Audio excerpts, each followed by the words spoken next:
안녕하세요. 코딱지 사업가입니다. 돈을 벌려면 레드오션에 뛰어들어야 한다는데 이유가 뭘까요? 대부분의 사람들은 사업을 한다고 하면 남들이 하지 않는 블루오션에서 시작해야 한다고 생각하기 쉽습니다. 즉 이미 경쟁이 치열한 시장에 뛰어들어 제사를 깎아먹어야 하는 가격 경쟁을 할 필요가 없을 뿐더러 내가 발견한 나만의 시장을 내가 오로지 독점할 수 있을 것으로 생각하기 때문이죠. 하지만 레드오션이건 블루오션이건 돈을 벌 수 있는 시장은 많습니다. 다시 말하면 투자만 옵션이 수십 가지이며 순수익을 낼 만한 사업 아이템도 수백 가지가 넘죠. 그런데 대부분은 블루오션이 수익을 내기가 쉬우며 레드오션에 들어가면 쪽박만 찰 거라고 생각하는 경우가 많습니다. 믿기 어렵겠지만 오늘은 레드오션에서 빠르게 돈을 버는 법을 알아보겠습니다. 어떻게 하면 이미 경쟁이 치열한 시장에서 수익을 낼 수 있을까요?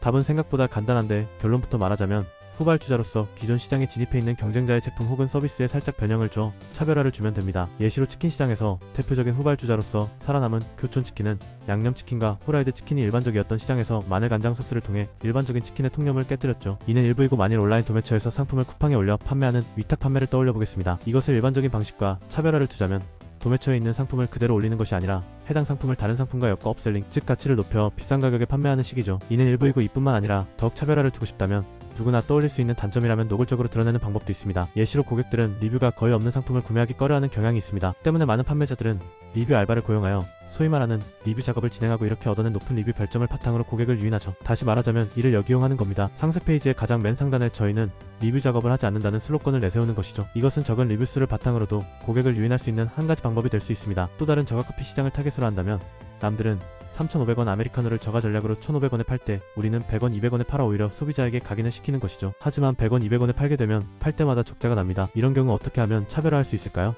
한 가지 방법은 아메리카노 초저가 가격을 유지하되 종이카드 혹은 전산을 활용해 멤버십을 파는 것입니다. 즉 멤버십 고객은 아메리카노를 100원, 200원에 살 수 있고 대략 한 번 팔 때마다 1,000원의 손해를 보고 한 고객이 평균 한 달에 15번 주문을 한다고 가정하면 멤버십 비용을 한 달에 15,000원으로 받으면 충분히 가능하죠. 이런 차별화 방안을 만드는 것은 생각보다 간단합니다. 다시 말해 하나의 시장을 타겟으로 하고 객관적으로 분석하는 것이죠. 레드오션에서 성공한 사업가들은 블루오션을 찾아 헤매지만 수익 실현을 하지 못하는 나와 크게 다르다고 착각하는 사람들이 많습니다. 정말 그럴까요? 막상 현실을 둘러보면 블루오션에서 기발한 아이디어로 엄청난 돈을 버는 사람은 극소수입니다. 이러한 말은 사실 사업을 성공으로 이끄는 대부분은 시장이나 제품 혹은 서비스를 바라보는 방식에서 조금의 차이가 있을 뿐 여러분과 그리 큰 차이가 없을 수도 있다는 이야기입니다. 다시 말하면 남들이 하지 않는 시장에 들어가 새로운 수요를 만드는 것은 블루오션입니다. 하지만 정작 블루오션이라고 소개되는 예시들은 레드오션 시장 안에서 시장을 쪼개 작게 설정한 것에 불과하며 정말 새로운 시장이라고 하더라도 기술이 뒷받침되어야 하죠. 안타깝게도 기술은 누구나 가지고 있지 않으며 이러한 새로운 블루오션에 필요한 기술은 상대적으로 많은 자본이 필요합니다. 또한 이러한 말은 사람들이 오히려 사업의 첫 시작을 어렵게 만드는 허들이 됩니다. 실제로 평범한 사람이 사업으로 돈을 버는 경우를 보면 높은 확률로 이미 수요가 확실한 레드오션에서 시장을 쪼개어 잡고 기존 시장의 단점을 제거한 뒤 다른 시장에서의 장점을 더한 후 차별화를 진행하여 사업을 시작한 경우가 대부분입니다. 즉 현재 사업을 계획하고 있다면 블루오션에서 새로운 수요를 창출하기보다는 오히려 레드오션에 뛰어들어 차별화를 통해 기존 시장 고객으로 하여금 참신한 시장이라는 착각을 불러일으키라는 말씀을 드리고 싶습니다. 레드오션에 진입해야 하는 이유를 다시 말하자면 10억대 시장에서 1%의 수익을 내면 1,000만원이지만 1000억대 시장에서 0.1%의 수익을 낸다면 1억입니다. 오히려 블루오션보다 레드오션이 매력적이라는 사실은 이미 많은 사람들이 알고 있는 사실이죠. 때문에 내가 이미 제품 혹은 서비스가 있다면 이 제품과 서비스를 가장 좋아할 타겟 소비자를 찾고 그 소비자에 맞추어 개선을 해야 합니다. 안타깝게도 어떤 사람은 같은 시장에 진입을 해도 바로 순이익을 내며 성장해 나가는 반면 다른 누구는 같은 시장에 진입을 해도 순이익은커녕 고정비용이 매출을 잡아먹어 간신히 유지만 시키는 경우가 있습니다. 이 둘의 차이는 무엇일까요? 저는 기존 사업에 차별점을 적용한다는 관점을 가지라는 조언을 드리고 싶습니다. 차별화는 거창할 필요가 없으며 남들이 전부 생각하는 지점을 건드려도 됩니다. 여기서 핵심은 이 지점을 극대화시켜 소비자가 느끼게 하는 것이죠. 쉬운 예시로 스노우라는 카메라 어플이 있는데 이 어플의 차별점을 굳이 꼽자면 사용자의 감성을 저격하는 필터입니다. 다른 어플과 색달라 보이나요?